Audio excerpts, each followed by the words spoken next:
¿Pueden ver mi pantalla? Sí, se ve. Ya. Control de flujo. Un programa ejecuta instrucciones de principio a fin en forma secuencial. En algunos casos, este flujo unidireccional es suficiente. No obstante, la mayor eficacia y utilidad de cualquier lenguaje de programación se deriva de la posibilidad de cambiar el orden de ejecución con instrucciones de control y bucles. Las estructuras de control permiten regular el flujo de ejecución de un programa. Utilizando estructuras de control, puede escribir código para bifurcar el código, que sería tomar un camino u otro, tomar decisiones, repetir acciones, invocar procedimientos y funciones, salir o detener el programa. Entonces, ya habíamos visto esto en su momento en lógica 1, donde teniendo nosotros ciertas condiciones, evaluamos las condiciones de manera a que el programa haga una cosa u otra. Entonces vamos primeramente a las expresiones condicionales, expresiones que incluyen operadores lógicos y que deben evaluarse como verdadero o falso. En base al resultado de dicha evaluación, el programa ejecuta una acción determinada. Estructuras de decisión. Permiten probar condiciones y realizar diferentes operaciones en función de los resultados de la prueba, true o false. Tenemos la instrucción if, then, else. Entonces vamos a ver esto, lo que sería la estructura de un if. Ya lo estuvimos viendo nosotros en clases anteriores. Es la misma estructura, de repente que ustedes ya manejaban con un si en lógica.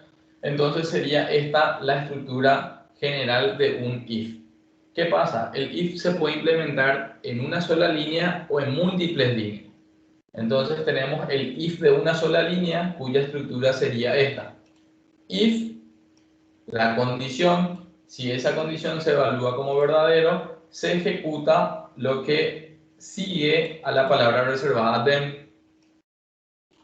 En caso de que aparezca el else, si esta condición no se cumple, automáticamente se ejecuta esta instrucción.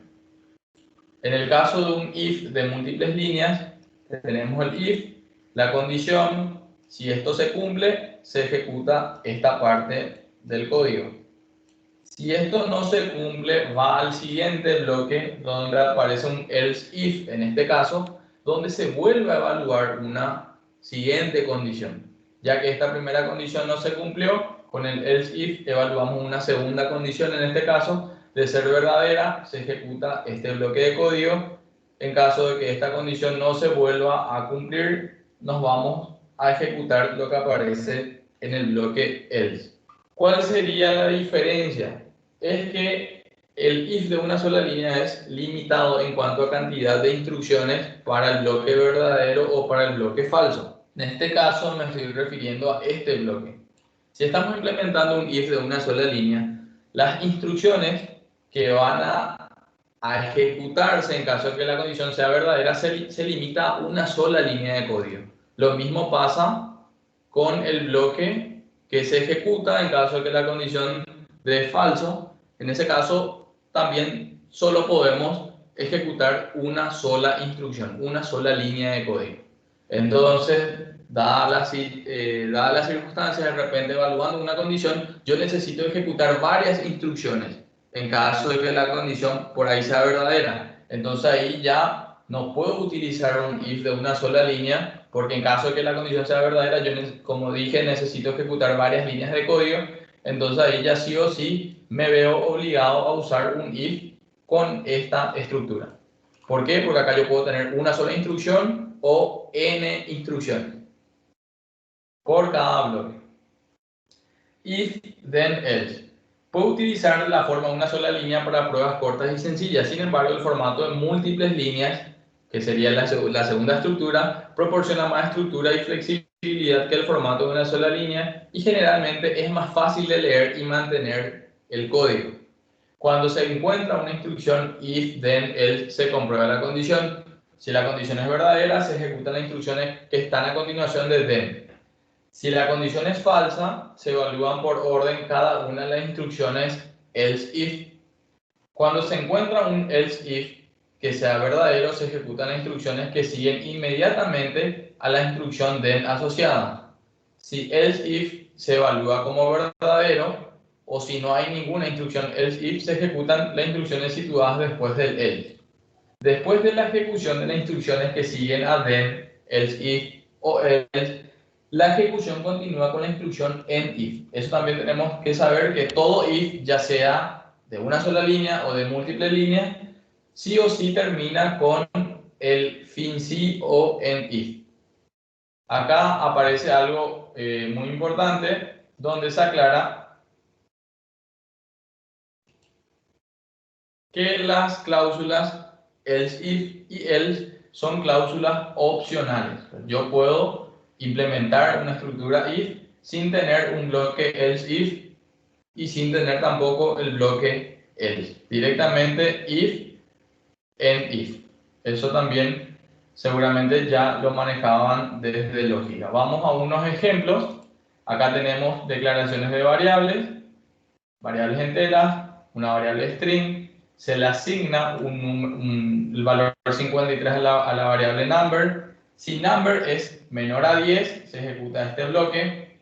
Como esto no se cumple, pasa acá y ahí, mediante un else if, se vuelve a evaluar una siguiente condición donde se pregunta si number es menor a 100.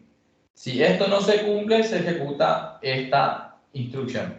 Acá pasamos a un ejemplo donde vemos ya implementado un if de una sola línea, donde se pregunta si dígito es igual a 1, entonces ejecuta esta instrucción. En caso contrario, se ejecuta esta instrucción. Y acá también vemos un if que justamente, como se mencionaba en el texto, no cuenta con el bloque else if. También tenemos que saber que podemos tener varios bloques else if y que tampoco cuenta en este caso con el bloque si no o else. Cuando utilizar if then se utilizan para una decisión true o false sencilla, if then else se utilizan para una decisión con dos opciones como mínimo. Si se cumple, ejecuto esto, si no se cumple, ejecuto esto. If then else if se utilizan para anidar instrucciones de decisión. Fíjense acá un ejemplo, tenemos la condición principal, si no se cumple, se evalúa otra condición, si esta segunda condición no se cumple, se termina ejecutando lo que aparece en el bloque si no. Todo if termina con un end if. Teniendo los if como manera de preguntar dentro de lo que sería nuestra codificación, también tenemos una alternativa llamada select case. Dice, instrucción select case ejecuta uno de varios grupos de instrucciones según el valor de una expresión. Seleccionan un bloque de código a ejecutar basándose en una lista de posibles elecciones. Se utilizan como alternativa a complejas instrucciones if, then, else anidadas. Si varias instrucciones case son verdaderas, únicamente se ejecutan las instrucciones que pertenecen a la primera instrucción case verdadera. Este sería el formato de un select case, que en lógica era el famoso evaluar. Y ya teniendo un ejemplo de cómo finalmente se implementa la estructura de decisión select case, acá vamos a ver un ejemplo. Tenemos la declaración de una variable llamada number del tipo entero, a la cual durante su declaración ya le asignamos el valor 8. Luego acá se implementa la estructura select case. Si se fijan, la palabra es reservada select case seguida en este caso del elemento que nosotros vamos a evaluar, que sería básicamente la variable number. Esa variable es la que nosotros vamos a estar evaluando según este select case. Todo select case termina con un end select, y si se fijan, dentro de su estructura aparecen los bloques case, que serían como las preguntas o que serían como los else if que evalúan ciertas condiciones. En este caso tenemos el case que está evaluando si number se encuentra entre el valor 1 y 5. En este caso, como es 8, no se va a cumplir este case, por lo cual no se va a estar ejecutando esta parte del código. Seguidamente, como esto no se cumplió, pasa a evaluar el siguiente bloque case y pregunta si, en este caso, number es 6, 7 o es igual a 8. En este caso, este case se cumple y él va a estar ejecutando esta instrucción. Es importante también aclarar que dentro de cada bloque case podemos tener n instrucciones de código. Como ya se cumplió este case, ya no se evalúan los demás. En este caso no iba a entrar acá porque no estaba comprendido entre 9 y 10. Y otra cosa importante y opcional sería la cláusula case else, que nos serviría a nosotros para ejecutar un código en caso de que se hayan hecho la evaluación de todos los bloques case anteriores y no se haya cumplido ninguno. En caso de que number no haya cumplido ninguna de estas condiciones, si aparece la cláusula case else, sí o sí se termina ejecutando esta parte del código. Entonces, esta sería una alternativa a los if anidados. Entonces, cuando hablamos de estructuras de decisión, tenemos los if y tenemos el select case. Dos estructuras de decisión en nuestro lenguaje. Seguidamente pasamos a las estructuras de iteración, conocidas también como estructuras de bucles o estructuras repetitivas o ciclos. Permiten ejecutar una o más líneas de código de forma repetitiva hasta o mientras que una condición sea verdadera o una condición sea falsa o un número de veces especificado.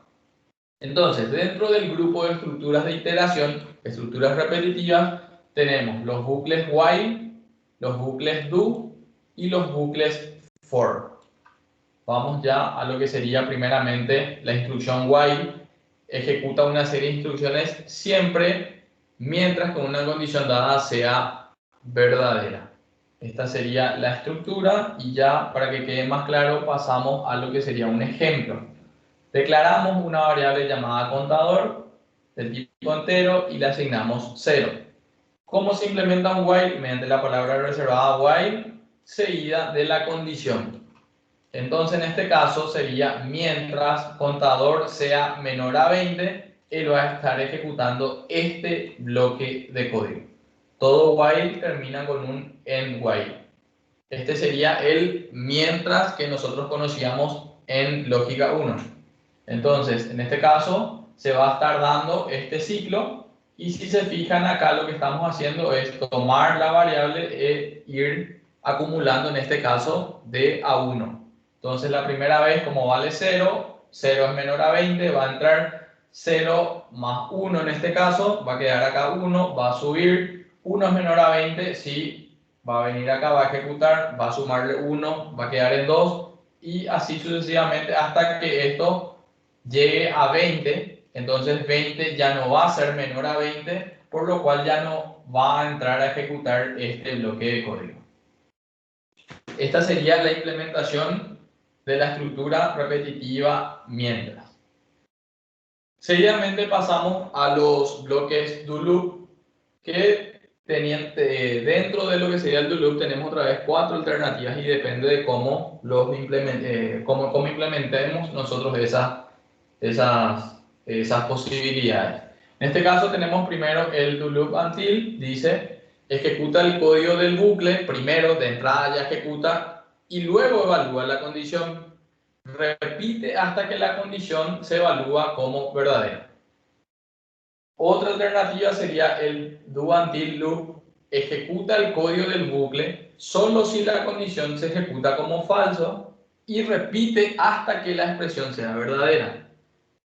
Do loop while en este caso dice que ejecuta el código del bucle y primero ya ejecuta el código del bucle y abajo evalúa la condición. Repite mientras la condición sea verdadera. Y la última alternativa sería el do while loop, ejecuta el código del bucle solo si la condición se evalúa como true, porque la condición está en la parte superior en este caso, y repite mientras la expresión sea verdadera. Vamos a las estructuras y a los ejemplos. Acá tenemos un ejemplo bastante completo, donde tenemos una subrutina llamada ejemplo, que comienza con un sub, termina acá, en sub. ¿Qué se hizo dentro de esa subrutina? Se declaró una variable llamada check, que es del tipo boolean, a la cual ya se le asignó el valor verdadero. Se declaró una segunda variable, en este caso de tipo entero, a la cual se le asignó 0. Y si se fijan, acá comienza una estructura repetitiva. En este caso, dice do, y esta estructura repetitiva termina acá. Do loop until, y luego aparece la condición. Entonces, de entrada, como la condición está en la parte inferior, quiere decir que de entrada nosotros vamos a ejecutar ya estas instrucciones. Ejecutadas estas instrucciones, ahí nosotros vamos a evaluar esta condición. Si check es igual a falso. Entonces, en este caso, se va a estar ejecutando este ciclo hasta que check sea igual a falso. Se llega a cumplir eso y se sale, en este caso, de este ciclo implementado acá. Otra cosa que hay que notar en este ejemplo es que dentro de las estructuras repetitivas, nosotros dentro podemos tener otras estructuras repetitivas, como en este caso tenemos un primer ciclo, vuelvo a repetir, que comienza acá, se evalúa acá, y dentro de este ciclo, si se fijan, aparece un do while, donde primeramente de entrada se evalúa la condición. Vamos a hacer una prueba de escritorio. Esto se quedó en true, esto se quedó en 0. Vino acá el código y preguntó, en este caso, si contador era menor a 20. En este caso se va a estar dando unas cuantas veces hasta que contador, mientras que en este caso contador sea menor a 20. Cuando contador llega a tener el valor 20, esto ya no se va a cumplir, por lo cual va a salir de este ciclo, va a ejecutar esta instrucción, va a evaluar esto, y como en este caso check ya va a estar igual a falso, se va a estar rompiendo o saliendo de este ciclo. Entonces, como ejemplo, tenemos un ciclo, en este caso, implementado dentro de otro ciclo. Y ya por último, y una de las más conocidas en cuanto a estructuras repetitivas, es el famoso desde hasta. El desde hasta que conocíamos en lógica, en nuestro lenguaje se implementa mediante la instrucción for next. Repite un grupo de instrucciones un número de veces especificado.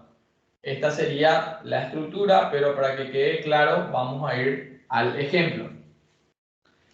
Dice, es importante también aclarar que dentro de lo que serían la estructura for next, for sería desde dónde, to hasta dónde. Normalmente tenemos un salto o un paso de uno positivo. Ese salto o paso es conocido, se conoce como step, y dice que determina la cantidad de veces que se ejecutarán las instrucciones dentro del ciclo for. El valor de step puede ser positivo o negativo. Si no se especifica el valor predeterminado de step, es 1. ¿Okay? Como se acuerdan en lógica, normalmente cuando implementábamos un desde hasta, desde x igual a 1 hasta 10, siempre el salto o el paso de la variable contadora era de a 1 positivo. Eso se sigue manteniendo, pero en caso que yo quiera implementar un desde hasta, pero en forma negativa, yo voy a poder especificar que el salto, que el paso, step, estaría siendo en ese caso en menos 1. Si quiero que el paso sea de a 2, puedo cambiar el valor del step de manera que deja de ser 1 positivo. En ese caso, como quiero que sea de a 2, puedo especificarle ese valor. Vamos a un ejemplo. Declaro una variable word, otra digit del tipo entero, ambos enteros, 0 por el momento. Declaro una variable del tipo string, vacío, en este caso es lo que se le asigna. Y acá tenemos el ejemplo de un desde hasta. For, luego aparece la variable, que en este caso me va a servir a mí de contador automático, que en este caso se inicializa con 10. Entonces, for word es igual a 10 hasta, en este caso, 1. Como quiero hacer un desde hasta, pero en forma descendente, me veo obligado en este caso a especificar que el paso va a estar siendo de a 1 negativo. Entonces estoy bien entonces de 10 hasta 1 gracias a este paso de 1 negativo. Dentro de este ciclo, todo for sería o termina en la parte de abajo con un next word, que es lo que finalmente estaría modificando el valor, en este caso, del contador automático. Este ciclo comienza acá y se va a estar dando 10 veces. por cada ciclo, según este ejemplo, se vuelve a implementar un desde hasta en la parte interna, donde se implementa un for digit 0 hasta 9. O sea que esto se tendría que dar 10 veces. ¿Y qué es lo que va a estar haciendo en este caso? Va a estar ejecutando esta instrucción de código, donde va a ir concatenando dentro de la variable thisString, va a estar concatenando el valor actual o el valor en ese momento de nuestro contador automático digit, convertido obviamente en este caso a string. ¿Se acuerdan que esto era del tipo entero?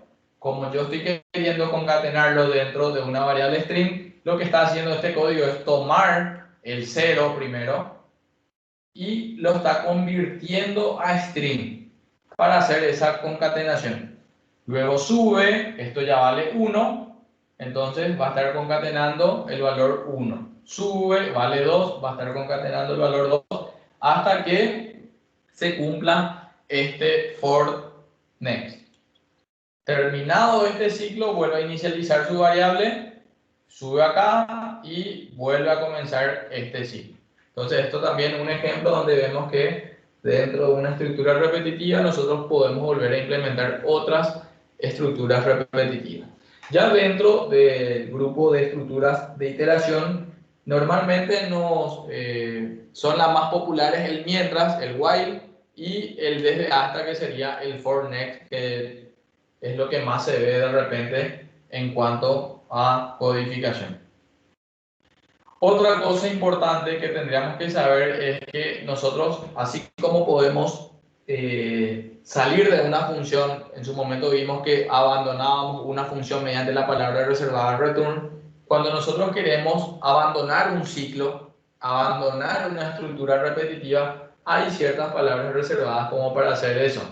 Si se fijan, acá comienza una subrutina que termina acá.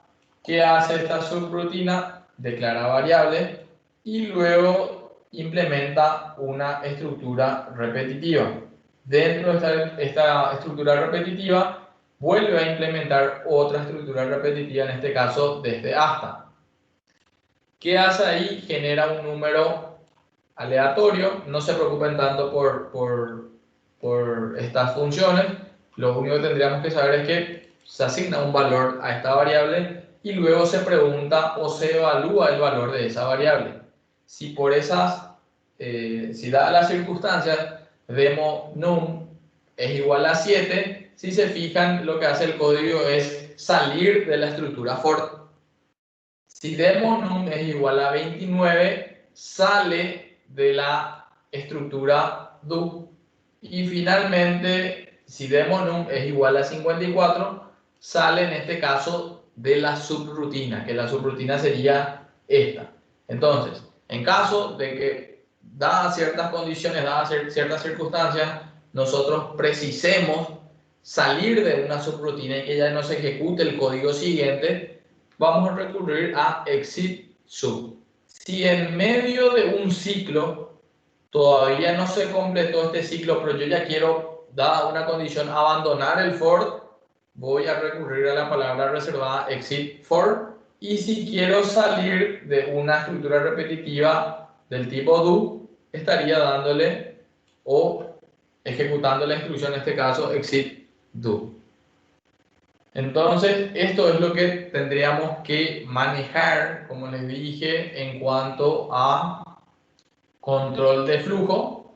Es muy importante manejar los controles de flujo. De hecho, que al programar no podemos estar sin esta estructura, porque en algún momento necesito preguntar, evaluar condiciones, dada esa condición, hacer algo. Si la condición no se cumple, hacer otra cosa. En algún momento, codificando, necesito repetir ciertas tareas, ciertas instrucciones, por lo que me voy, en este caso, a estar apoyando en las estructuras repetitivas.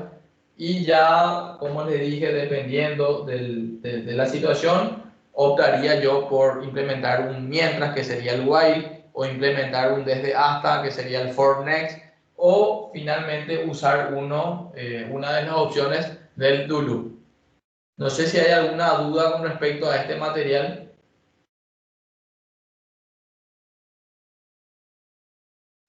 Se entiende, profe. ¿Se entiende? Ya, con este cuarto material dentro del curso, nosotros vamos a estar listos para poder rendir la otra semana, o hasta la otra semana que vamos a tener tiempo de presentar lo que sería el examen correspondiente al primer parcial. Entonces, la fecha límite para el primer parcial sería la otra semana, el día 15, y ya a modo de repaso para ese examen, nosotros el día de hoy vamos a estar ya desarrollando una aplicación del tipo Windows Form de manera a que puedan o podamos poner en práctica lo que veníamos haciendo durante el curso hasta acá. Dentro del eCampus, vamos a revisar.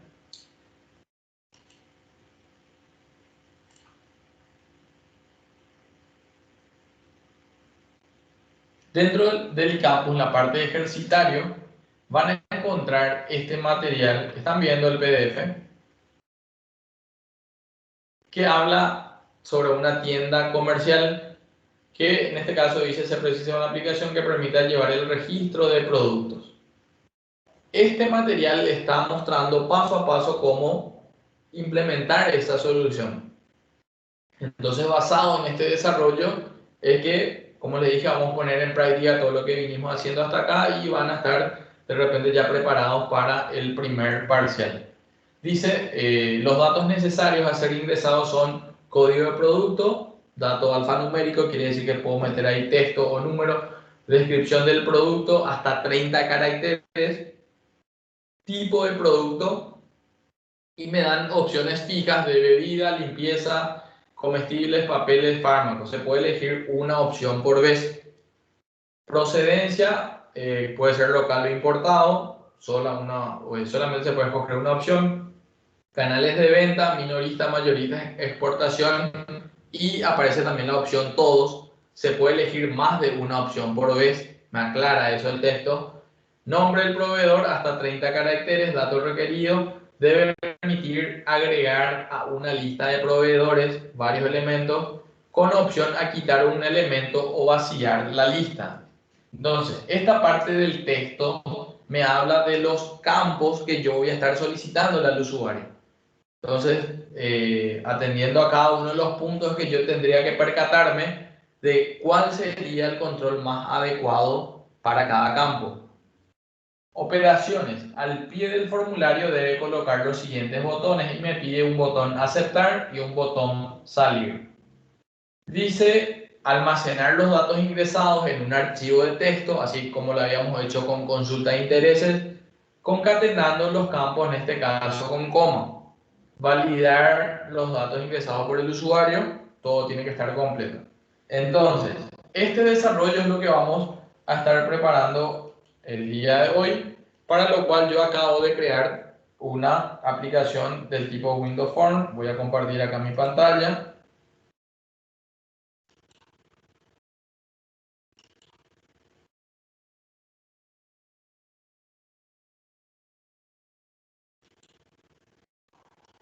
¿Pueden ver mi pantalla? Sí, se ve. Entonces, lo primero que hice fue crear, como les dije, una aplicación del tipo Windows Form. Como nombre de la solución puse registro productos. Si se ven, no hay espacios. Lo hice en tipo título.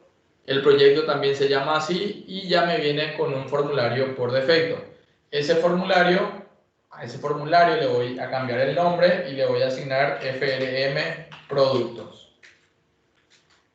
FRM Productos. Seguidamente voy a cambiar este texto que se ve acá, el título, y le voy a poner como título registro de productos. Para eso voy a modificar la propiedad text del objeto formulario.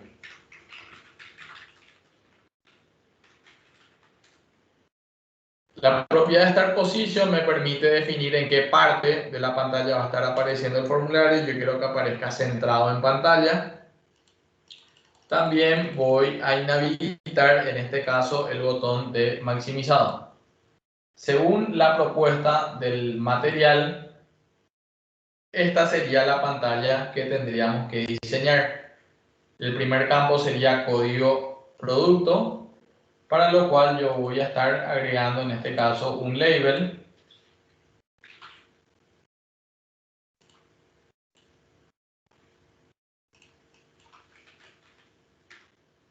Cambio la propiedad text.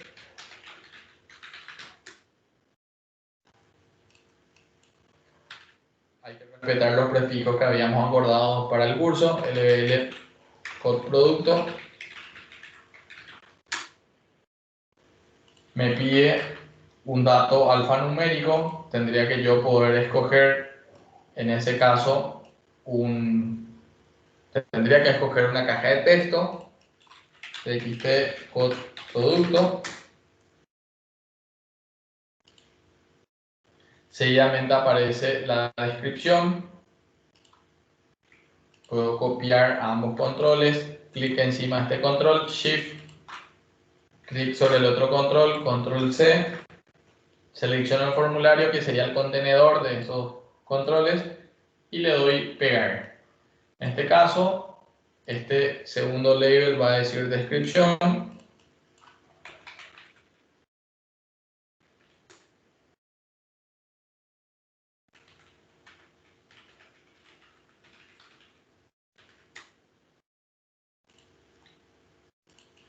Txt descripción. Algo muy importante que se aclara en este desarrollo es que el campo descripción tiene que permitir solo hasta 30 caracteres. Entonces yo selecciono esta caja de texto, me voy hasta la parte de propiedades de ese control y si se fijan aparece una propiedad llamada maxLength, que sería la longitud máxima, que viene con un valor bastante elevado. Eso yo lo voy a estar limitando a 30 caracteres. maxLength, en este caso, 30. Quiere decir que en más de 30 caracteres el usuario no va a poder ingresar en esta caja de texto. Luego aparece tipo de producto. Vamos a ver lo que sería nuestro prototipo y se implementó mediante un listbox. Tipo producto, listbox.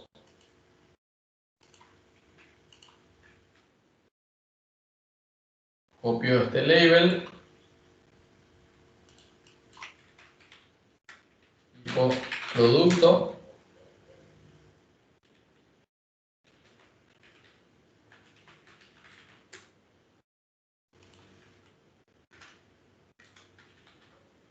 Voy a buscar un listbox que se va a llamar en este caso lst tipo producto. Los listbox, así como los combos, tienen una propiedad llamada item, donde nosotros tendríamos que especificar las opciones que van a tener: bebidas, limpiezas, comestibles, papeles y fármacos.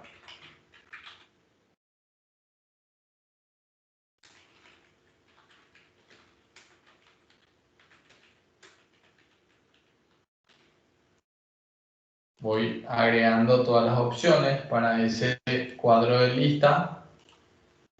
Luego aparece el campo procedencia, que puede ser local o importado.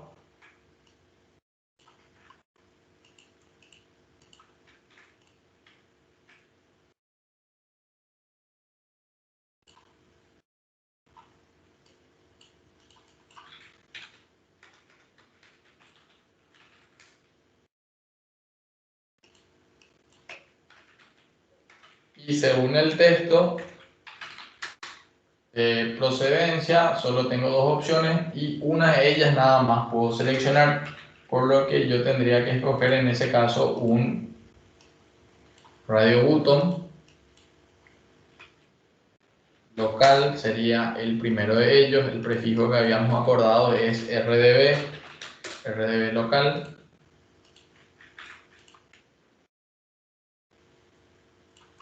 Y tenemos rdb importado. Cambio el text, que sería la parte visible para el usuario. Importado. Siguiente campo, canales de venta, minorista, mayorista, exportación y todos.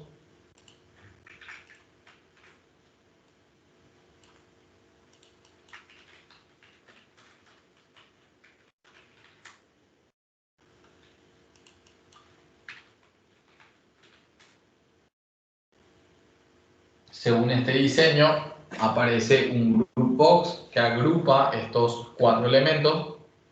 Entonces yo puedo agregar acá un elemento, un control llamado group box.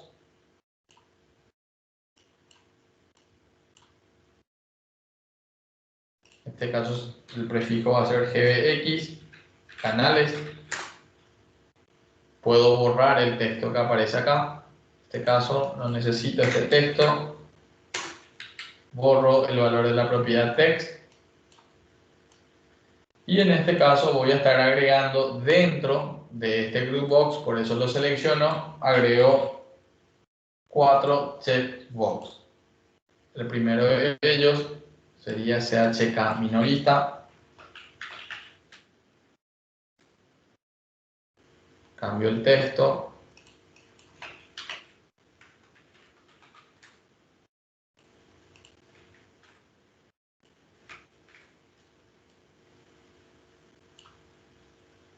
Luego tenemos mayorista.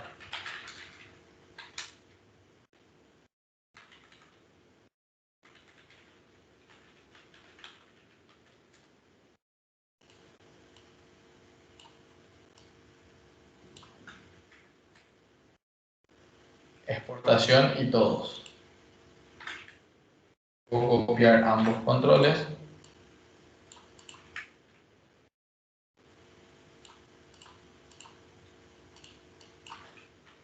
chk exportación.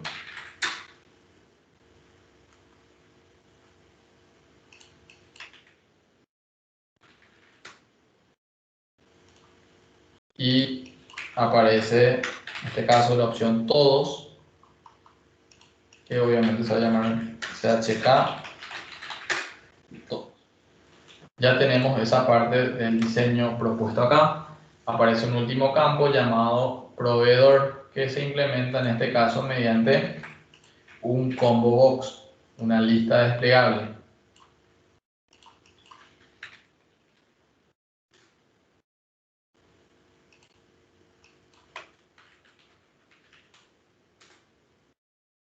Busco en mi cuadro herramientas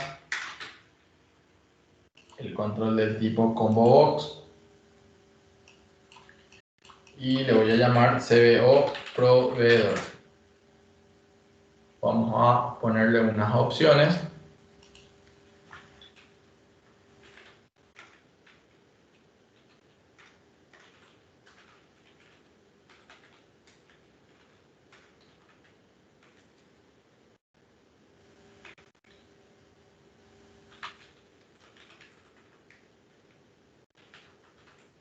Tengo dos opciones por el momento. De este lado, si se fijan, aparece otro group box que tiene unas opciones que van a estar trabajando con este combo de proveedores. Entonces, según esto, tenemos ahí las opciones para agregar, quitar y vaciar proveedores, el combo de proveedores.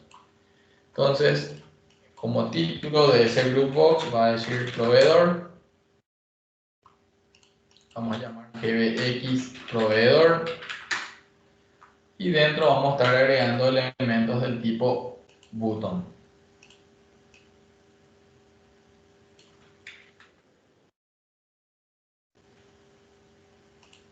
btn agregar.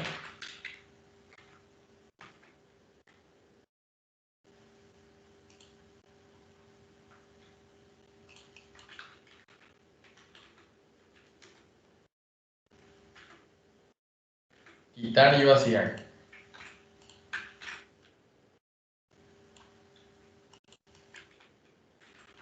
Quitar hace referencia a quitar el elemento seleccionado en el combo. Y vaciar hace alusión a eliminar todo el contenido o todas las opciones del combo de proveedores. btn quitar. Y me falta uno más.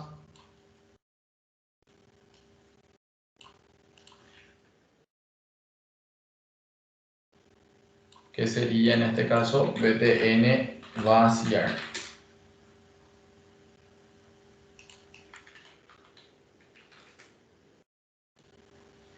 Finalmente, en la parte de abajo pero ya directamente en el formulario voy a estar agregando el botón aceptar.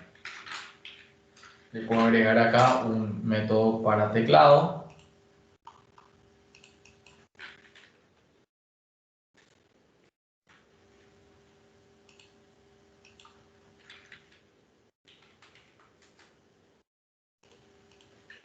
Y el botón salir.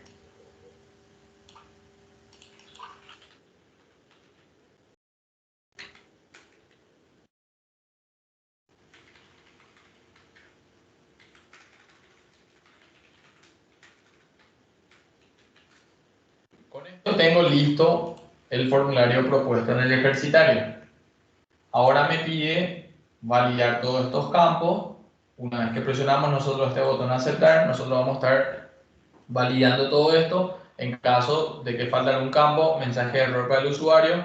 En caso de que todos los campos sean completos, nosotros vamos a estar escribiendo en un archivo de texto. Entonces, primeramente vamos a trabajar con estos checkbox que aparecen acá. Porque la idea es la siguiente, yo puedo marcar n opciones acá, pero si es que estoy marcando opciones y finalmente marco la opción todos, todas estas opciones deben desmarcarse. Entonces, vamos a buscar esas propiedades. Primero voy a seleccionar este checkbox, CHK minorista, voy a ir a su lista de eventos en este caso, y justamente me interesa este evento, Checked Chain. Cuando yo marco, se captura ese evento. Cuando yo desmarco, también se ejecuta ese evento. Cuando estoy marcando o desmarcando, se dispara el evento Checked Chain. Entonces voy a darle doble clic acá para poder implementar ese evento. Entonces, como todo evento, simplemente una subrutina y acá nosotros vamos a estar haciendo lo siguiente. Como se disparó ese evento, nosotros tendríamos que preguntar si se marcó o si se está marcando CHK minorista. Necesito preguntar, entonces recurro a la estructura de decisión, en este caso if. Si CHK minorista está chequeado, entonces yo voy a hacer lo siguiente. Entonces va la palabra reservada them, darle enter, nuestro editor de código ya me arma este bloque que termina con un en if. Entonces acá yo estoy preguntando si se marcó la opción minorista. Como no se está igualando a nada, se asume que se está preguntando por el valor verdadero, pero no está mal tampoco que lo hagan así. Si checked, que puede ser true o false, si está true quiere decir que está marcado, si está false está desmarcado. Si esto se cumple, lo que nosotros vamos a estar haciendo en este caso sería desmarcando la opción CHK todos. Entonces, hago referencia al checkbox todo, punto, la propiedad que me interesa modificar en este caso, y a esa propiedad yo le voy a asignar false. Entonces lo que estoy haciendo acá es, estoy desmarcando la opción todos en caso de que se haya marcado el checkbox minoría. Voy a darle guardar, paso nuevamente al diseño. Eso mismo yo voy a estar haciendo, pero ya para el CHK mayorista. Codifico su checked chain y voy a preguntar si CHK mayorista está marcado o se está marcando. Nosotros vamos a tomar el checkbox todo y le vamos a desmarcar porque le vamos a estar asignando false a su propiedad checked. Y lo mismo también voy a hacer para el checked chain de exportación.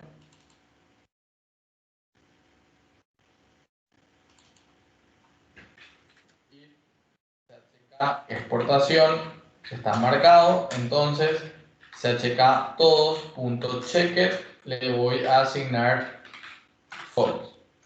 Y ahora me falta codificar el checked chain de la última opción, que tendría un comportamiento diferente a lo que estamos codificando ahora mismo. Selecciono CHK todos, voy a implementar su evento checked chain y ahí vamos a hacer lo siguiente. Si CHK todos está marcado, según el texto nosotros tendremos que desmarcar las demás opciones. Entonces, la primera opción, que sería CHK minorista, .checked, yo le voy a asignar false. CHK mayorista, .checked, le voy a asignar false. Y CHK exportación, .checked, le voy a asignar false. Y con eso obtengo el resultado que en este caso me está pidiendo el texto, que como les dije estaba pidiendo ese comportamiento. Vamos a probar ahora el código hasta donde tenemos.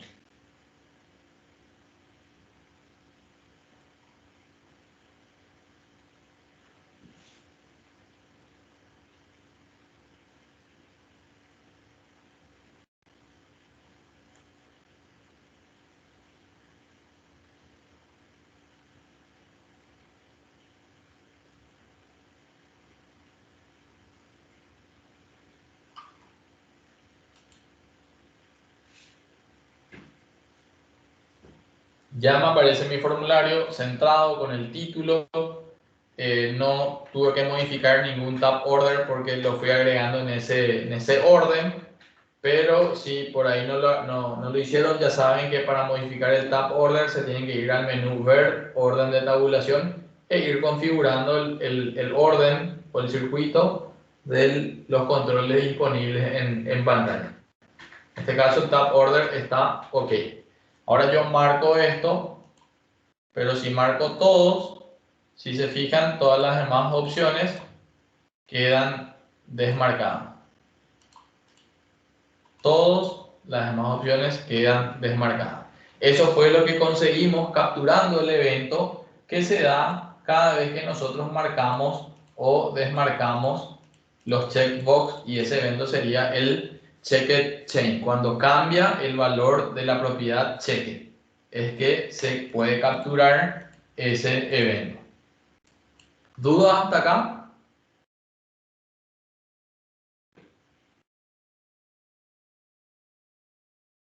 No, bro. Ya. Seguidamente vamos a hacer lo siguiente. Tenemos un combo de proveedores. Hasta el momento tenemos solo dos opciones.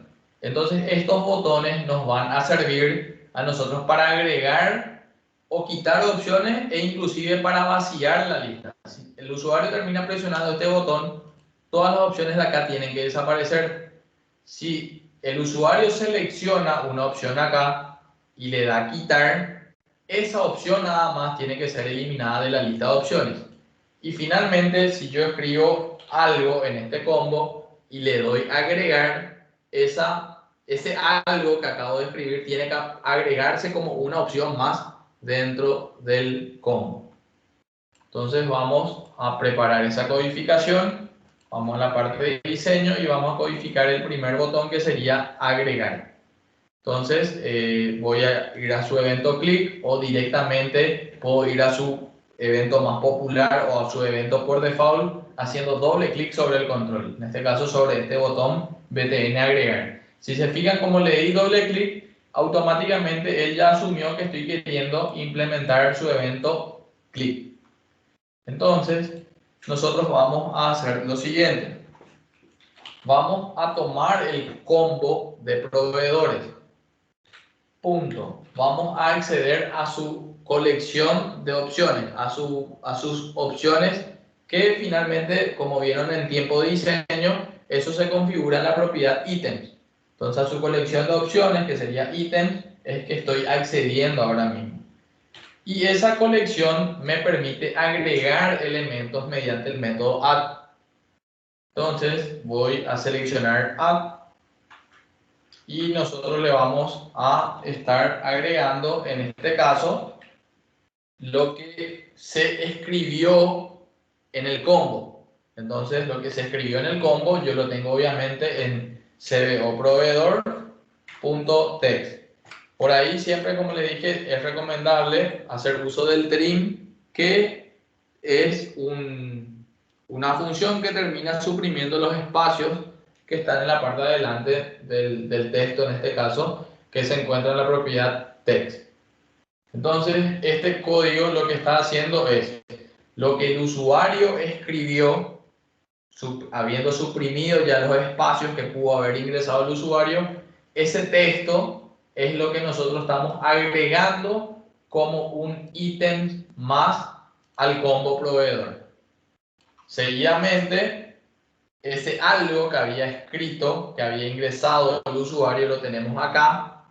Entonces nosotros ya vamos a hacer lo siguiente. cboproveedor.text y le voy a estar asignando vacío. De manera que yo escriba algo, le dé agregar, eso me va a estar agregando como un ítem más, pero el text visualmente ya va a quedar otra vez vacío, como para que el usuario tenga que volver a desplegar la lista y ya ver ahí lo que acaba de agregar como un ítem más. Eso es lo que hace este código y vamos a estar probando ahora.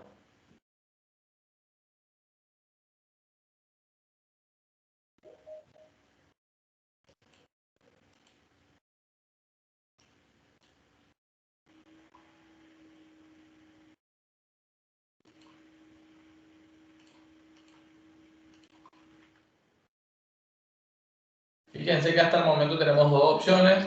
Le damos a agregar y ese texto se agregó como un ítem más y limpiamos la propiedad text de manera que yo tenga que volver a desplegar esto y seleccionar la opción que quiera. ¿A todos les quedó claro eso? ¿Qué no les quedó claro de este evento que acabamos de codificar? Profe, y si ya está señalado y le das a agregar, va a volver a agregar. Claro, en este caso vas a estar duplicando, según el código, vamos a suponer que yo selecciono acá Casa Router y si le doy a agregar, me va a estar agregando de nuevo Casa Router como un ítem más. Porque directamente eso es lo que está haciendo actualmente el código. Entonces sí, como me imaginaba. Te va a estar repitiendo en ese caso. Acuérdense que si nosotros seleccionamos una opción, esa opción seleccionada pasa a ser el text de ese control. ¿Está bien? Sí, se entiende. Vamos a pasar al segundo botón. Habíamos dicho que teniendo seleccionado un elemento, este segundo botón tendría que estar eliminando ese elemento, ese ítem. Entonces vamos a parar la ejecución y vamos a codificar el clic del botón quitar.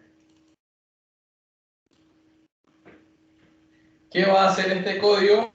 Va a hacer referencia al combo, estamos trabajando con este combo. Específicamente estamos trabajando con su colección de opciones, con sus ítems. Esa colección tiene un método llamado remover y que espera que yo le pase el índice, en este caso, que estoy queriendo remover. Vamos a darle remover y voy a hacer referencia nuevamente al combo. cboproveedor.select. Vamos a probar.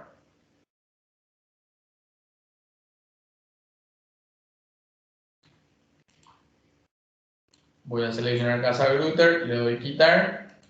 Y si se fijan, ya desapareció de la lista. Si selecciono para voy refresco, le doy quitar, también tendría que desaparecer de la lista, pero para que sea más, para que quede mejor el código, aparte de quitar, tendríamos que estar también haciendo lo que hicimos en el agregar, que sería limpiar la propiedad text. Si se fijan como opción, ya no aparece. Esto es lo que hace este código que están viendo acá. Se hizo referencia al combo, punto ítem, yo puedo tener n opciones ahí, le digo remover, pero le tengo que decir que me remueva, en este caso, el ítem, el elemento seleccionado en ese combo.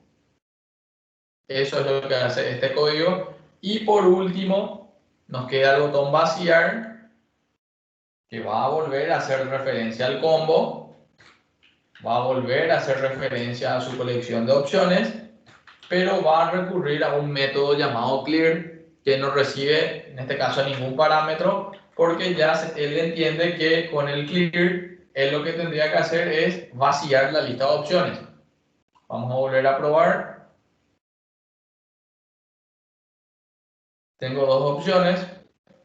Le doy vaciar y si se fijan, me terminó limpiando eliminando todas las opciones.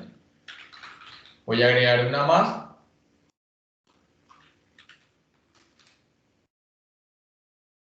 Entonces con esto cumplimos con la parte del material que habla sobre los botones de opción que tendríamos que codificar para este combo de proveedores. Terminamos esta parte, también terminamos lo del combo proveedores, que faltaría codificar el botón aceptar. Y según el texto, el botón aceptar, vuelvo a repetir, tiene que validar que se ingresen todas las opciones, se completen todos los campos. Eso lo vamos a hacer mediante una función. Y si la función dice que los campos fueron completados, vamos a estar escribiendo en un archivo de texto todos estos valores separados con coma. Entonces voy a parar la ejecución y voy a estar codificando el clic de este botón.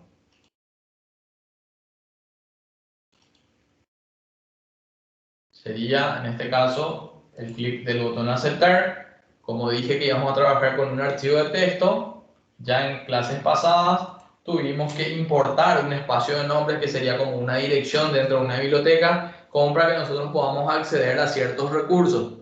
En este caso, hay una clase llamada StreamWriter que me permite trabajar con archivos de texto, pero yo no puedo declarar esa variable directamente sin hacer uso de ese espacio de nombre. Entonces acá en la parte superior del programa voy a importar el espacio de nombres llamado system.io, que sería un espacio de nombres de input-output especializado en este caso para trabajar con archivos, cualquier tipo de archivo. Habiendo importado el espacio de nombres, yo acá a nivel de la clase voy a declarar una variable llamada archivo,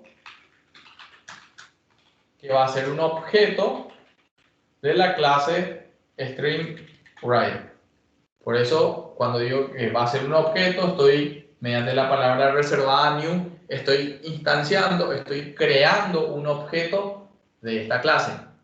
Pero cuando yo estoy creando un objeto de esta clase, ¿se acuerdan que necesitábamos pasarle dos parámetros a ese método constructor?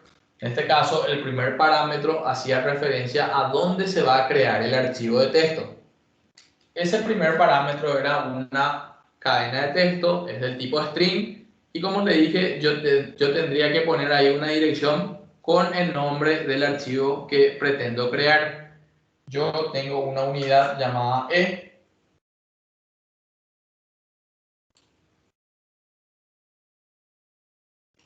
Entonces, en esta unidad voy a estar creando una carpeta llamada prueba. Y dentro de prueba yo voy a crear mi archivo. Entonces, la dirección que le voy a pasar finalmente sería, en este caso, productos.txt.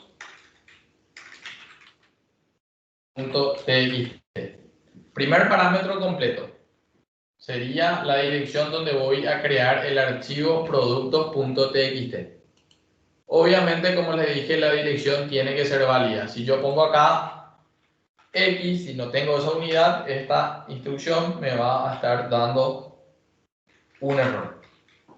El segundo parámetro era un valor booleano que es opcional. Yo puedo no pasarle, pero habíamos ya aclarado que ese segundo parámetro le teníamos que pasar true para que en caso de que exista ya el archivo, no se termine reemplazando por un nuevo archivo en blanco, sino que se termine utilizando el archivo existente y que se le vaya agregando datos. Entonces, es importante que no se olviden de este segundo parámetro que hace eso. Si no le ponemos esto y yo vuelvo a ejecutar el programa y ya existe el archivo productos txt en esa dirección, él me va a pisar por un archivo nuevo que va a estar sin ningún dato, que va a estar en blanco. Entonces, voy a ponerle acá true. Ya tengo mi objeto de archivo, que es de la clase StreamRider, que me va a permitir a mí escribir en él. Vuelvo al clic de mi botón aceptar y ahí voy a llamar a una función que todavía no tengo. Una función que me va a permitir validar datos y que va a estar retornando true o false. Esa función se va a llamar datos válidos. ¿Se acuerdan de una función? Es un método que en este caso retorna un valor, hace algo y me termina devolviendo un valor, en este caso del tipo booleano. Entonces, solo si datos válidos devuelve true, yo acá voy a estar escribiendo en el archivo. Esto es un comentario, comilla simple. Me marca un error acá porque definitivamente datos válidos todavía no existen. Tengo que implementar esa función. Entonces vamos a hacer lo siguiente.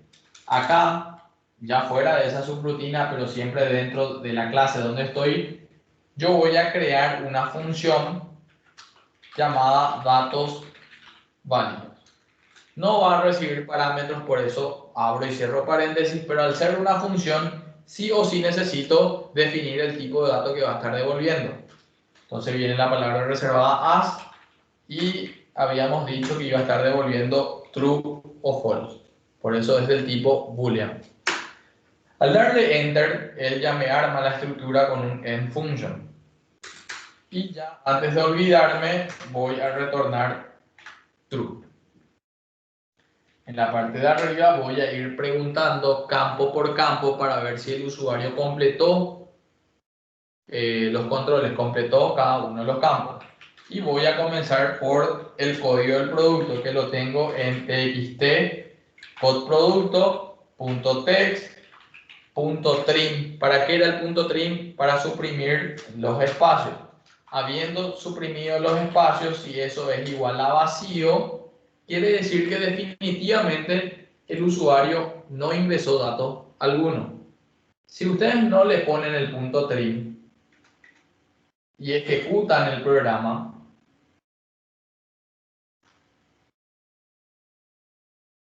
el usuario puede hacer esto, espacio, espacio. Al darle a aceptar, si nosotros llamamos a datos válidos, va a venir acá el código y va a preguntar si el text es igual a vacío. Y lastimosamente no va a ser igual a vacío porque el usuario en realidad ingresó 3 espacios.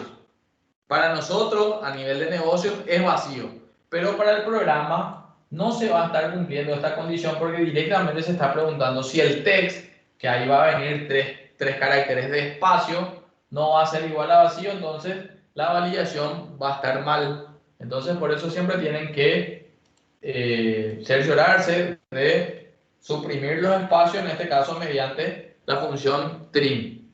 Con el trim, esos 3 caracteres de espacio, él va a estar suprimiendo y ahí sí la función la validación va a funcionar porque habiendo suprimido los espacios, eso va a ser igual a vacío. Entonces nosotros ahí le vamos a decir al usuario messagebox.show y le vamos a estar diciendo debe ingresar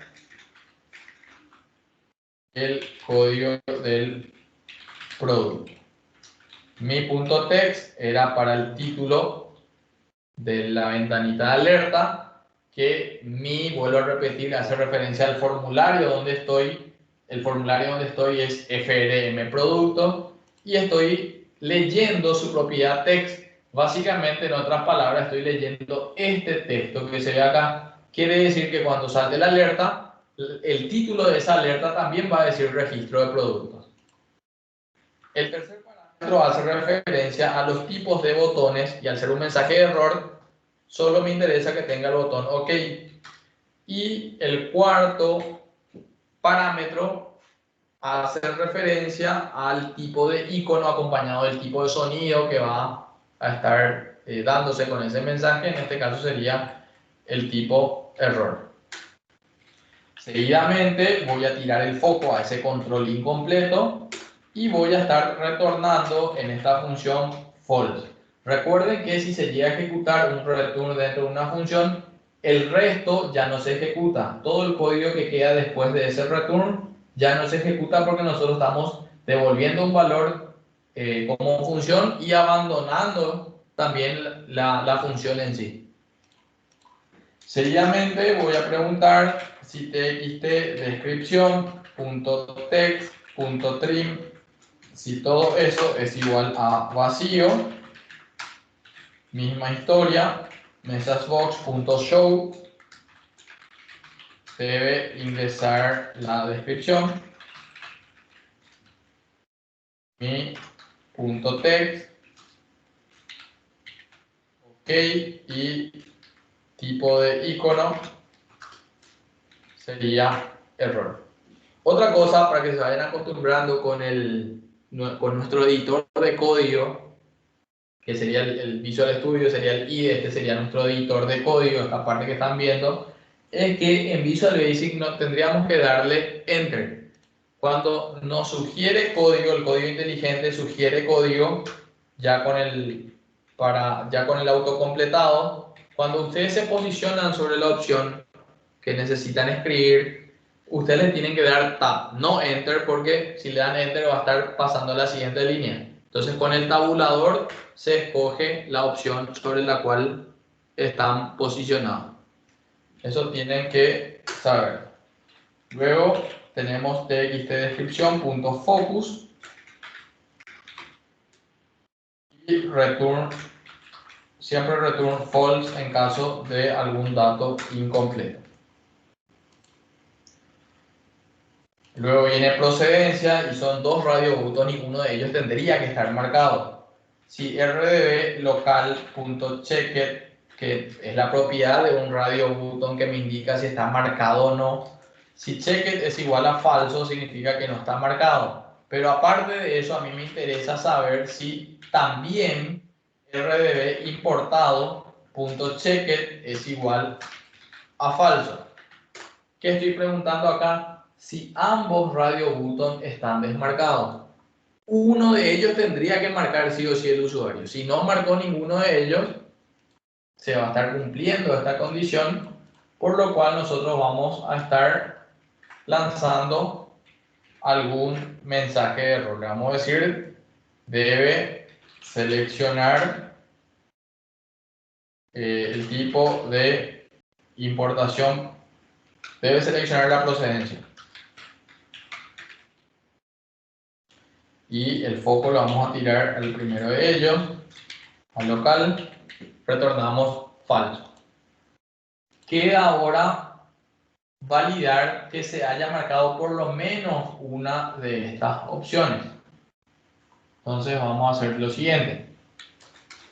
Si minorista.checked es igual a falso, no está marcado, y si chk mayorista.checked también es igual a falso, y chk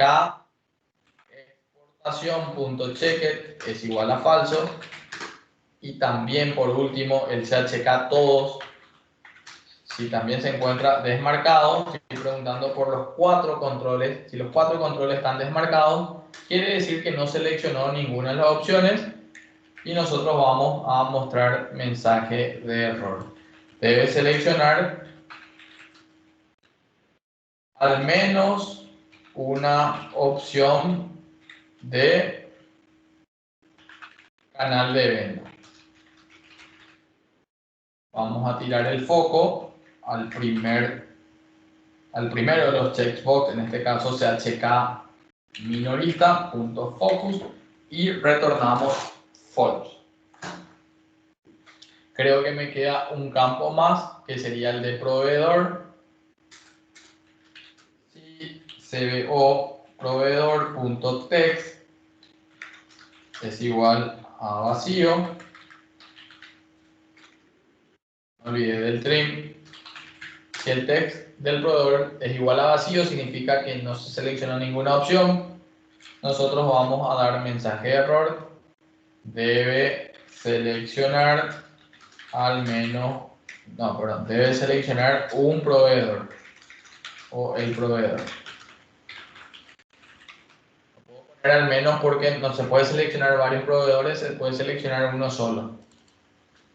CO proveedor punto focus, retornamos false. Mirando esta función de validación, si uno, vamos a suponer que completó producto, no entra acá, pero no completó descripción, mensaje de error, foco al campo incompleto, return false. Recuerden, return dentro de una función hace que se devuelva el valor que tendría que devolver la función y ya no se ejecuta el resto, se sale ya automáticamente de la función. Eso tienen que saber. Entonces, si se llega a ejecutar esta instrucción que dice return true, significa que todas las validaciones fueron pasadas, que ninguna de estas condiciones se cumplieron porque los campos estaban completos. ¿Está bien? ¿Dudas hasta acá?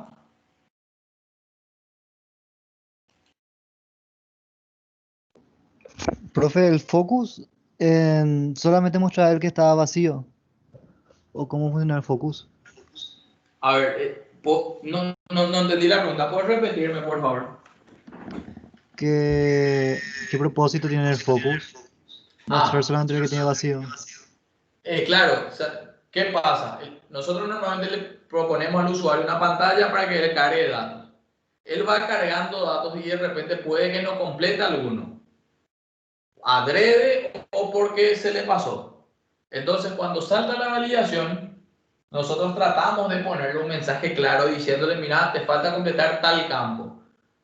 Pero muchas veces el usuario no lee bien el mensaje, se asusta con el mensaje y al final no entendió nada del mensaje. Entonces, tipo una ayuda adicional por un tema de usabilidad, nosotros le tiramos el foco que sería que el cursor ya vaya automáticamente a ese campo que falta completar. Por ejemplo, si yo le doy Ah, iniciar, completo esto, marqué esto y le di aceptar, me dice debe ingresar la descripción. Ya saltó, se ejecutó la instrucción que dice messagebox.show. Al darle a aceptar debería ejecutarse la línea que dice tal control.focus. Entonces, si se fijan, ya me lleva ah, directamente a ese campo. Entonces yo usuario, de manera más rápida me doy cuenta de cuál es el campo que me falta completar.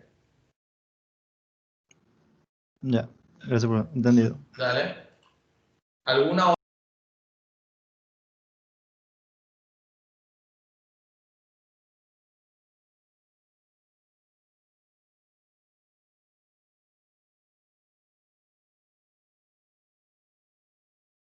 Ahí no se te escucha, profe. No, pregunté si había alguna otra duda hasta acá.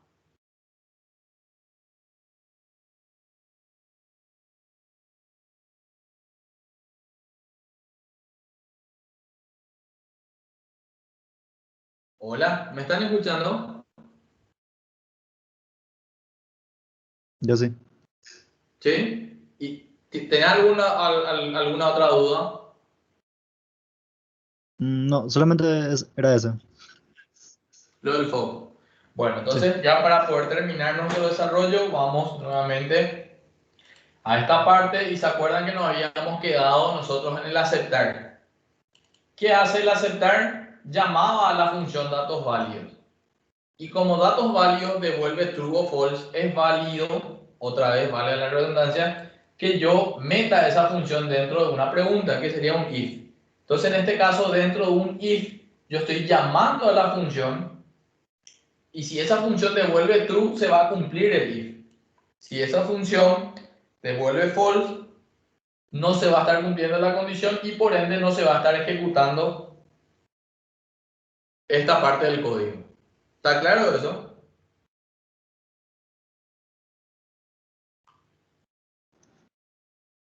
Sí. Ya.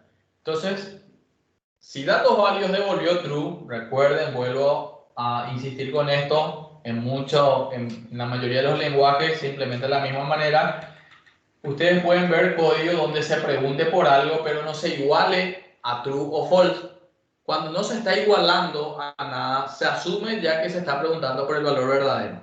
Entonces, eso que teníamos recién es lo mismo a lo que están viendo ahora. Estoy preguntando si datos válidos igual a verdadero. Si se cumple la condición, vamos a escribir en el archivo separado por punto y coma. Yo el archivo lo tengo en mi variable varchivo, que es un objeto de la clase StringWriter. Y al ser un objeto de la clase StringWriter, me permite acceder al método escribir, que espera que yo le pase una cadena de texto. Entonces yo voy a poner code producto concatenado, o sea, esta cadena voy a concatenar con el valor ingresado por el usuario en este control. Este control se llama txt_code_producto y lo que el usuario ingresa se termina almacenando en su propiedad text. Entonces el código sería concatenado con txt_code_producto.text.trim. Recuerden suprimir los posibles espacios en blanco en la parte inicial. Entonces, ahí yo acabo de escribir el valor del primer campo, pero todo en memoria por el momento. El texto me pide a mí, el material que estamos leyendo, me pide a mí separar campo por campo mediante coma. Entonces, yo le voy a concatenar nuevamente acá el carácter que me pide a mí el examen, el ejercitario en este caso, como separador. En una siguiente instrucción, recuerden que en Visual Basic no tenemos un fin de línea. La línea termina mediante un Enter, paso a una siguiente instrucción. Yo voy a recurrir otra vez a varchivo.escribir y sería descripción el siguiente campo. Acá me pasó el punto y coma para que sea más claro. Le doy un espacio como para que no quede pegado.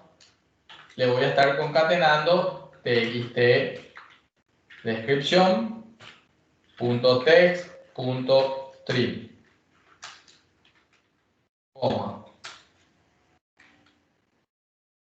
El siguiente campo es tipo producto. Archivo.write tipo producto, dos puntos, concatenado de lst tipo producto, punto text.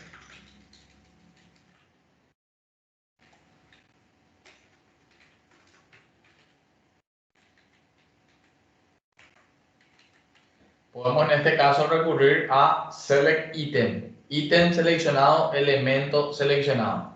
De todas estas opciones que tenemos acá, si yo marco papeles, select item me tendría que devolver papeles. Seguidamente aparece procedencia, pero acá tenemos un drama porque procedencia tiene dos controles. Puede estar marcado uno de ellos. ¿Qué hacemos?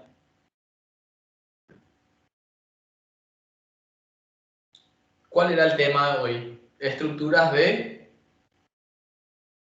De flujo. Sí, y dentro de estructuras de flujo teníamos estructuras de dos tipos de estructuras, de decisión y de repetición o Repetición. iteración. Entonces, acá, por ejemplo, llega una situación de yo necesito preguntar. ¿Y qué es lo que voy a preguntar? Necesito saber si está marcado este o está marcado este. Porque si está marcado este, tendría que escribir local. Si está marcado este, tendría que escribir importado. Entonces vamos a preguntar si RDB local está chequeado. Entonces, en vez de archivo, vamos a escribir procedencia local. Voy a volver al texto.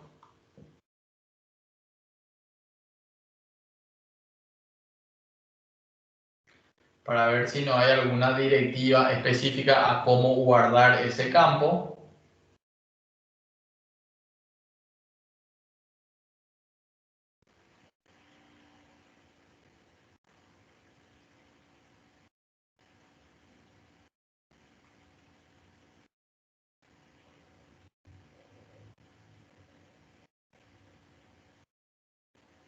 Acá justamente está.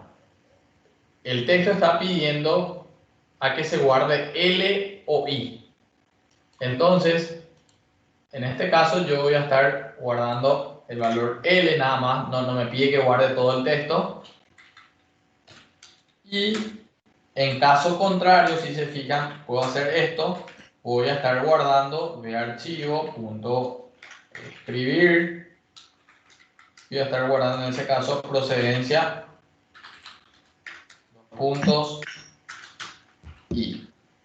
Ahora acá la pregunta es la siguiente. ¿Por qué no estoy preguntando si RDB importado está chequeado? ¿Por qué solo pregunté por RDB local? Si RDB local está chequeado, guardamos procedencia L. Si no, guardamos procedencia I. ¿Por qué no tuve la necesidad de preguntar por RDB importado.cheque?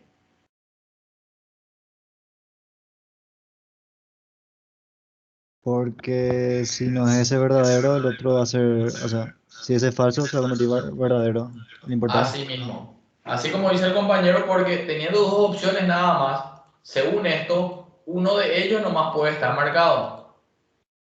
Entonces, si este no está marcado, si este no está marcado, ya sabemos entonces que va a estar marcado el importado. Por eso ese if que acabo de agregar ya soluciona lo que necesitamos para guardar el campo procedencia. Ahora vamos a hacer lo siguiente. Vamos a ver si vamos a guardar M, o sea, si vamos a estar guardando minorista, mayorista, exportación o si vamos a estar guardando todos. Porque recordemos que si nosotros marcamos la opción todos, nosotros ya automáticamente estamos desmarcando estas opciones. Entonces, vamos a ver lo que nos plantea el texto. Entonces el texto está haciendo esto. Voy a agrandar un poco. El texto está haciendo lo siguiente. Está preguntando si CHK minorista está marcado. O si se marcó la opción todos, porque todos incluyen minorista. Entonces en ese caso escribe min. Si CHK mayorista está marcado o la opción todos está marcado, escribe mayorista y la misma pregunta, pero ya haciendo alusión a CHK exportación, está escribiendo en este caso X. Entonces, eso es lo que nosotros vamos a estar agregando ahora. Entonces, vamos a hacer lo siguiente. Acá ya le puedo poner un título yo al campo siguiente, que sería canal de venta. Entonces, voy a escribir right, puedo poner canales de venta, dos puntos. Porque hasta ahí sería una instrucción fija. O sea, en todos los casos se va a estar escribiendo canales de venta. Lo siguiente sí ya depende de las condiciones que vamos a estar evaluando. Entonces vamos a preguntar primero por CHK minorista y si CHK minorista está marcado o marcado CHK todos, porque CHK todos incluye también a minorista. En ese caso nosotros vamos a estar escribiendo en el archivo, vamos a estar escribiendo según el texto el valor min de minorista con una coma. Luego, en un if independiente voy a estar preguntando si CHK mayorista punto checked, quiere decir si está marcado o si está marcada la opción todos.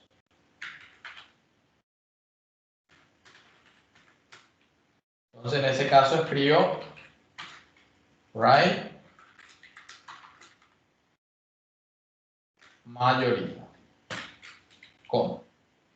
Y finalmente pregunto si CHK exportación está marcado o si se marcó la opción todo. De archivo.write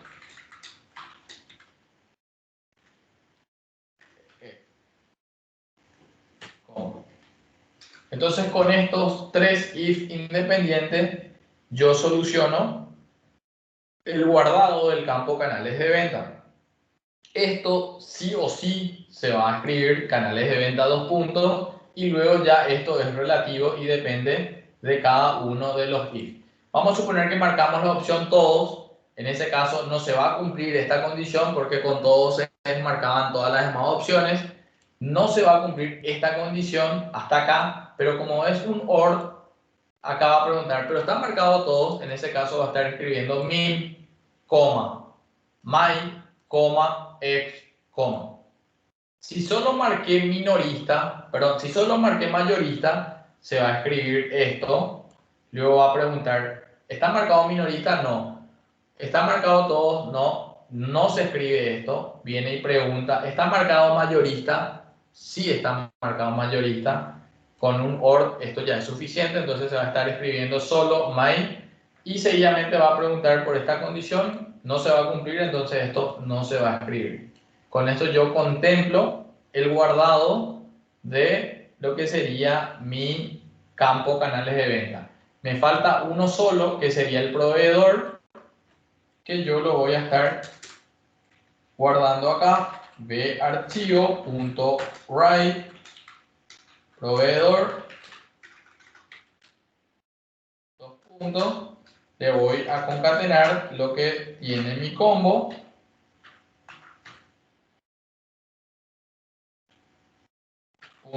.text.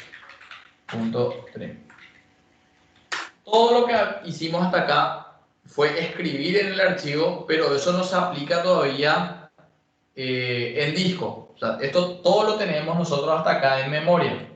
Entonces, seguidamente vamos a agregar un salto de línea. ¿Se acuerdan con el write line? Le pasamos vacío, de manera que todo eso que escribimos se escribió en una sola línea. Seguidamente le agregamos un salto de línea. Y luego del salto de línea, aplicamos ya esto, guardamos ya en el archivo físico mediante el método flush de un string write. Luego de haber guardado eso en disco, es importante informarle al usuario que el proceso terminó, porque él tendría que estar informado. De lo contrario, él va a presionar el botón aceptar, él no va a saber que detrás hay un código que está haciendo un montón de cosas. Si no le informamos, él va a estar apretando varias veces el botón pensando que el programa no está haciendo nada. Entonces es importante ponerle acá un mensaje diciéndole en este caso registro de producto guardado. Mi punto text, como no es un mensaje de error, voy a escoger ya otro tipo de icono, sería el de información. Entonces con eso lo que nosotros hicimos fue ya escribir en nuestro archivo y finalmente le mostramos un mensaje al usuario. Él finalmente le va a dar a aceptar a ese mensaje y ahí nosotros vamos a llamar a una subrutina llamada limpiar formulario. Hasta acá limpiar formulario me da un error porque todavía no implementamos la subrutina. Entonces vamos a ir a implementar la subrutina limpiar formulario, que va a estar limpiando cada uno de los controles. Le asignamos vacío a la caja de texto de producto. A descripción le podemos hacer lo mismo o optar por la alternativa .clear, que es lo mismo que esto, vacía la caja de texto. Luego venía el campo tipo de producto, LST tipo de producto, Select index le decimos -1. Recordemos que al manejar índices, todo índice empieza desde 0. Y si nosotros le asignamos -1, le estamos diciendo que no esté seleccionado ninguno de los ítems. Luego viene rdb local.checked es igual a false. rdb importado.checked es igual a false. Creo que venía después canales de venta y proveedor. Entonces, canales de venta minorista.checked. Estamos desmarcando el checkbox. chk mayorista.checked es igual a false.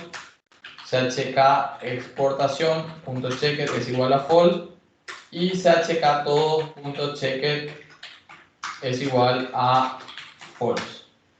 Finalmente tomo mi combo de proveedores y le digo select index -1. Por un tema de usabilidad, le tiramos nuevamente el foco al primer control de manera que el usuario pueda seguir registrando otros productos. Entonces, con esto tenemos listo el botón aceptar, que solo escribe en el archivo en caso de que se completen todos los campos. Luego del mensaje de registro guardado, limpiamos el formulario para ingresar nuevos datos. Para poder terminar nuestro desarrollo, vamos a codificar el botón salir, que en este caso, atiendan, voy a preguntarle al usuario si está seguro de salir. ¿Cómo podemos preguntar? Mediante un if. Y para eso recurro a la clase MessageBox, que es la clase que nosotros usamos para emitir alertas, para mostrarle un mensaje al usuario que sería un mensaje de pregunta. ¿Está seguro de salir? Mi punto text para que tenga siempre el mismo título, la alerta. Pero en cuanto a botones, como va a ser una pregunta, yo voy a escoger el tipo de botón sí, no. Le di enter, fíjense lo que pasa al darle enter. Y me falta el cuarto parámetro, que sería el tipo de icono. Yo voy a escoger el tipo question, que sería pregunta. Y todo eso, que sería el mensaje que finalmente le salta al usuario, si el usuario termina respondiendo dialogresult.yes, que sería si el usuario dijo sí al mensaje de alerta, quiere decir que se cumple esta condición.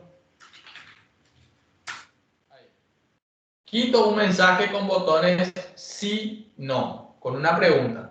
Si el usuario dice no, no se cumple esta condición. Si el usuario presiona sí, sí se cumple esta condición. ¿Qué hacemos ahí? Vamos a tomar nuestro archivo y vamos a cerrar. Ve archivo, lo cerramos. Y luego terminamos cerrando el formulario en el cual estamos. Mi, vuelvo a insistir, hace referencia al formulario en el que me encuentro. Mi sería FRM producto. Punto close.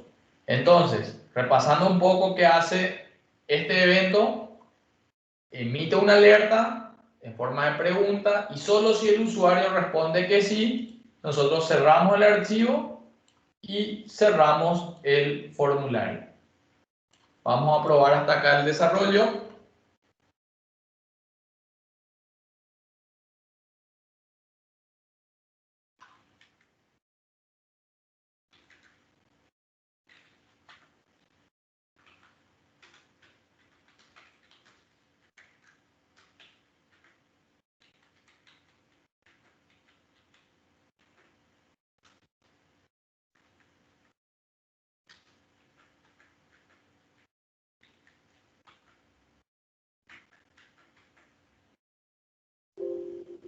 Me dice registro de producto guardado. Se limpiaron todos los controles. Si se fijan, no quedó seleccionado nada acá. Yo me voy a ir hasta esa dirección. Aparece mi txt prueba.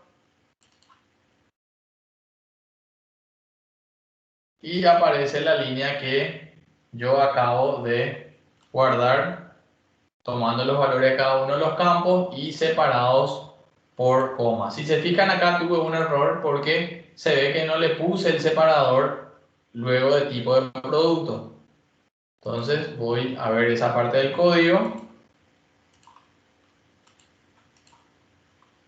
Vamos a la parte donde escribimos en el archivo. Y acá es donde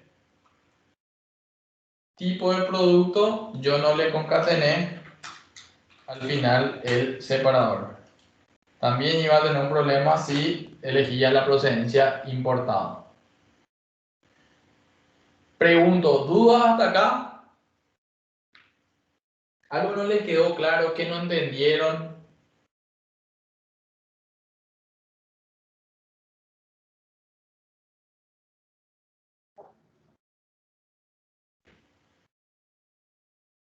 Nada por ahora. O Así. sea, Se vamos entendió bien todo, se entonces. entendió todo. ¿Se entendió todo?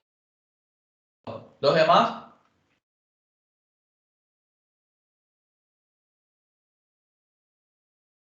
Lo que no mostramos para poder terminar es justamente el botón salir. Esto es lo que hace el messagebox.show configurando los botones sí y no. ¿Está seguro de salir? Salen dos botones. Si yo le doy no, no se cumple la condición. Si yo le doy sí, él cierra el archivo, cierra el programa. Esto sería el desarrollo del día de hoy. Es lo que se explica en el material que también está ahí paso a paso, como para que vayan viendo, vayan practicando. Vuelvo a repetir, con el transcurso de los días yo ya voy a estar publicando el examen del primer parcial, que lo van a tener tiempo de subir hasta lo que sería la siguiente semana, que sería la fecha de presentación final del examen, sería el 15 de septiembre, que sería el otro martes. ¿Eso está claro? Del 15 al 22, de hoy al 15. A ver, un ratito. El otro martes es el 15. Sí. Sí. El otro martes es la fecha tope para subir el examen, que como les dije yo, voy a estar ya publicando en estos días, entonces ustedes tienen unos días para preparar la solución y subir el examen. Ojo, muy importante, cuando ustedes están trabajando con el Visual Studio, que fue lo que hicimos el día de hoy, cuando creen el proyecto, ustedes ya escogen una carpeta para guardar la solución. Yo en mi caso la guardé acá en el disco E, creé una carpeta llamada clase 3 clase 4 y ahí creé la carpeta de la solución. Cuando vayan a subir la solución, no tienen que subir solo el archivo solución ni solo la carpeta del proyecto, sino que se tienen que ir a zipear o a meter en un punto RAR la carpeta de la solución. Sería esta carpeta que contiene al archivo de solución más la carpeta de proyecto. Eso por favor tengan en cuenta. Entonces vamos a suponer que yo tenía que subir el día de hoy el examen, terminé mi examen, voy a la carpeta donde yo guardé la solución, verifico, acá está el archivo de solución más la carpeta de proyecto, voy a un nivel superior y la carpeta de la solución es la que yo tendría que darle clic derecho, agregar el archivo, crear un punto RAR de esa carpeta, pero un ratito, añadir al archivo y ese punto RAR finalmente es el examen, el archivo que deberían subir para la tarea que se va a habilitar correspondiente al examen. Entonces siempre verifiquen por favor el archivo, la carpeta que van a subir. Dentro de ese zipeado tiene que estar la carpeta de la solución. Dentro de la carpeta de la solución está el archivo solución más la carpeta de proyecto, que finalmente es la que contiene los formularios que hacen al proyecto. ¿Está claro eso?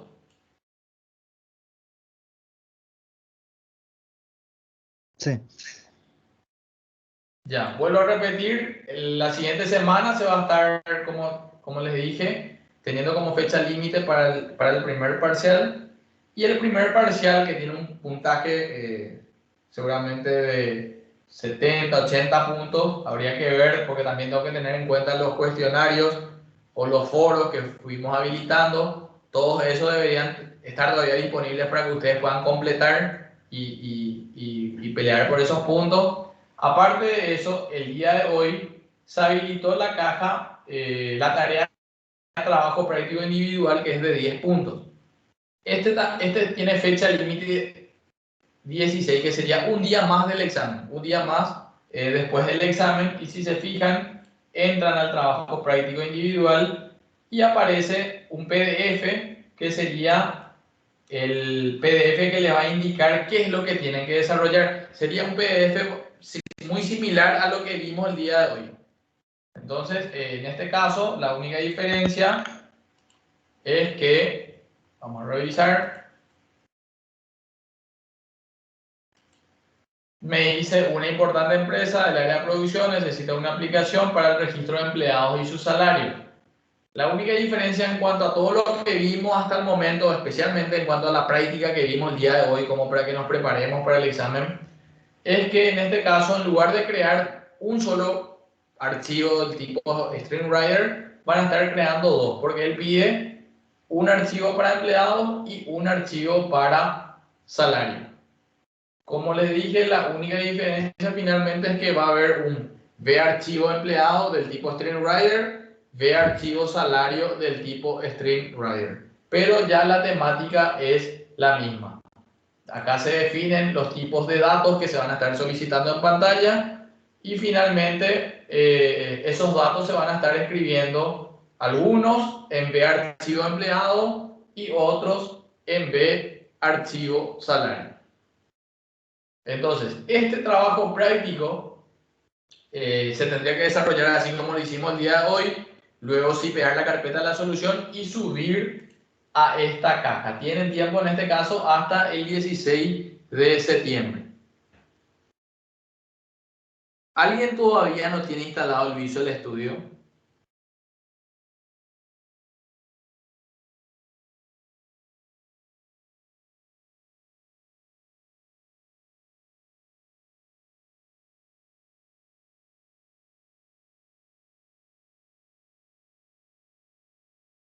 ¿Todos ya tienen instalado el Visual Studio?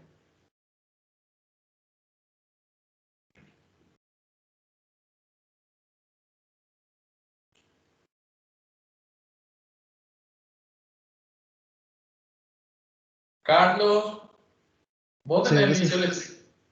tengo, ¿Cómo? tengo el visor. Ya. Entonces, lo más importante ya es que si todavía por ahí no tienen Visual Studio, lo primero que tienen que hacer mañana es acceder al link e instalar. Instalar la herramienta es gratuita, por lo menos la versión community es gratuita, de manera que puedan poner en práctica los conceptos que vamos viendo. Entonces, hasta acá llegamos con la clase de hoy. Por favor, yo voy a estar subiendo el video del desarrollo de hoy. Ah, sí, voy a volver a subir la solución más el video, como para que ustedes tengan ya una solución ya toda hecha, como para que puedan verificar el código. Y por favor, lean otra vez los materiales y prepárense para el examen que voy a estar publicando ya en estos días. ¿Está bien?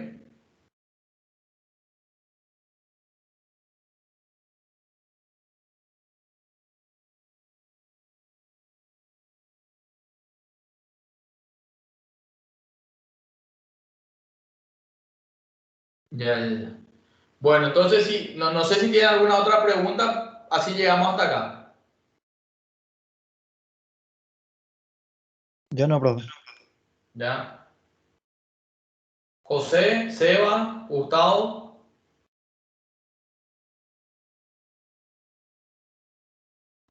Sin pregunta, profesor. sin preguntas, ¿ya? Bueno, entonces muchas gracias por participar. Vuelvo a repetir, traten de no faltar a estas clases virtuales de manera que puedan aprovechar justamente al máximo los materiales que vamos publicando. ¿Está bien? Llegamos hasta acá. Cualquier duda, consulta que tengan, me preguntan vía iCampus. Tienen ahí mi correo y vemos la forma de aclarar esas dudas. Gracias y buenas noches. Buenas noches, chao. Buenas noches, muchas gracias.